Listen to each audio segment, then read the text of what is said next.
प्रस्तुत करने जा रहा हूँ जिसका शीर्षक है वीर अभिमन्यु। महाभारत युद्ध के 13वां दिवस कौरवों और पांडवों के लिए बड़ा त्रासद दिन था। 13वां दिवस एक ऐसा दिवस था जब अनीति अपने चरम पर थी। मैं आज उसी के दास्तान एक कविता के माध्यम से प्रस्तुत करने जा रहा हूँ जो कुछ इस प्रकार है। जब कुरुक्षेत्र की समर भूमि में सरसैया पर भीष्म हुए, जब गुरुकुलम के नैनों में क्रोधाग्नि लगी और भीष्म हुए। गुरुदेव बनेंगे सेनापति, ये चाल चली थी शकुनी ने, जिसमें फंसकर सब झूठ रहे वो जाल बुना था शकुनी ने। और इस बार चली थी चाल अदब जिसमें ना कोई संधि हो, गुरुवर द्वारा वह ज्येष्ठ पांडव समर भूमि में बंदी हो। फिर पांडव सेना में गुरुवर ने ऐसा तांडव नृत्य किया, सब समर मुंड से बांध दिए, कुछ ऐसा चित्र विचित्र किया। निज सेना की यह दशा देख अर्जुन को क्रोध अपार हुआ, बज उठा कृष्ण का पांच जन्य, फिर गांडीव का टंकार हुआ। कौरव सेना के होश उड़े तो गुरुवर का चूर हुआ, जो सोचा था वह विफल हुआ, सब सपना चकनाचूर हुआ। फिर कहा द्रोण ने दुर्योधन, मैं उससे पार न पा सकता, अर्जुन के रहते धर्मराज को बंदी नहीं बना सकता। फिर कहा त्रिगर्तों ने मिलकर हम प्रण पे प्राण लड़ाएंगे, हम अर्जुन को ललकारेंगे और दूर तलक ले जाएंगे। हम जान रहे हैं अर्जुन से पा सकता कोई पार नहीं, पर इससे बढ़कर मित्र तुम्हें मैं दे सकता उपहार नहीं।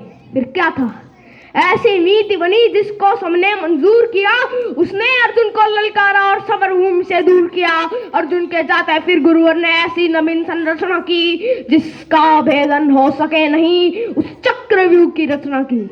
पांडव सेना भयभीत हुई, यह देख शत्रु दल सुखी हुए, जो सदा शांतित रहते थे वह धर्मराज भी दुखी हुए। निज सैन्य तात को दुखी देख फिर शेर बबर को चुगना था, जो धनी धनुष के बनते थे उनको भी नाक रगड़ना था। है उम्र 18 बरस मगर ये बड़ा धनुष का दन्नू है उम्र 18 बरस मगर ये बड़ा धनुष का दन्नू है। सबने देखा कोई और नहीं, ये अर्जुन सब अभिमन्यु है। मैं इसका भेदन कर दूंगा, ये भेद घर में सुना हुआ। दादाजी चिंता दूर करो, ये सुनसाहस सा गुना हुआ।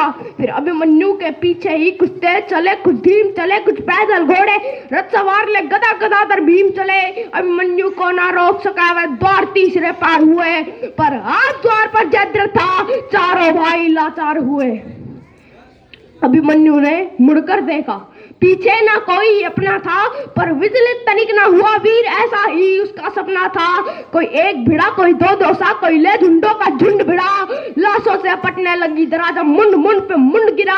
दुर्योधन दुश्शासन विकर्ण कृतवर्मा अश्वत्थामा को, गुरुद्रोण कर्ण को हरा दिया, फिर मारा शकुनी मामा को।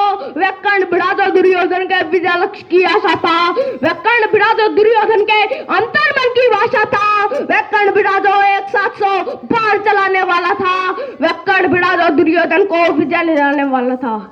सबने देखा वो अंगराज रथ सहित धरा पर पड़ा मिला, सबने देखा वो अंगराज रथ सहित धरा पर पड़ा मिला। कुछ चेत हुआ तो भाग गया, वह दूर सभी को खड़ा मिला। ये देख दुर्योधन हुआ कुपित, ले सबका नाम पुकारा है, सब इसे साथ मिलकर मारो, ऐसा आदेश हमारा है। फिर एक साथ भिड़ गए सातों ने ऐसा काम किया, रत्तों सारथी को मारा, घोड़ों का काम तमाम किया।